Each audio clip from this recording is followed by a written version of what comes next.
നിയമസഭാ സമ്മേളനം ബഹിഷ്കരിച്ച പ്രതിപക്ഷം സഭയിൽ നിന്നും ഇറങ്ങിപ്പോയി. സ്പീക്കറുടെ ചേംബറിലേക്ക് പ്ലക്കാർഡുകളുമായി പ്രതിപക്ഷ എംഎൽഎമാർ നടുത്തളത്തിലിറങ്ങി പ്രതിഷേധിച്ചു.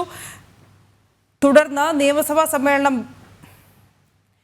ബഹിഷ്കരിച്ചാണ് പ്രതിപക്ഷത്തിന്റെ ഇറങ്ങിപ്പോക്ക്. എന്നാലും ക്ഷേമ പെൻഷൻ മുടങ്ങിയതിലായിരുന്നു പ്രതിപക്ഷത്തിന്റെ അടിയന്തര പ്രമേയം.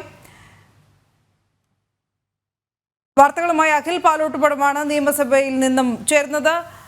അഖിൽ, ഈ ക്ഷേമ പെൻഷൻ ഉയർത്തി ഇത് അടിയന്തര പ്രമേയമായി പരിഗണിക്കണമെന്ന് പറഞ്ഞ് നേരത്തെ തന്നെ നോട്ടീസ് നൽകിയിരുന്നു. ഇതിൽ അനുമതി നിഷേധിച്ചിരുന്നു. അതേ തുടർന്നാണോ സഭ വിട്ടിറങ്ങിയത് പ്രതിപക്ഷം?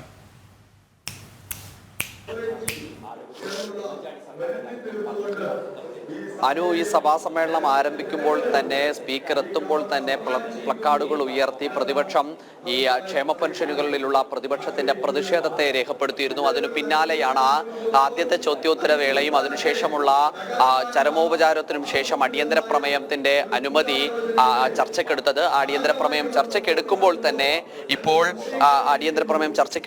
തന്നെ പ്രതിപക്ഷം ഉണ്ടായിരുന്നു. ഇപ്പോൾ ഞാൻ നിൽക്കുന്ന മീഡിയ റൂമിലേക്ക് ധനമന്ത്രി കെ.എൻ. ബാലഗോപാൽ വാർത്താ സമ്മേളനം നടത്താൻ വരികയാണ്. ഈ വിഷയത്തിലായിരിക്കും അദ്ദേഹത്തിന്റെ വാർത്താ സമ്മേളനം ഉണ്ടാവുക. കാരണം പ്രതിപക്ഷം ഇന്ന് ഈ വലിയ രൂക്ഷമായ വിമർശനമാണ്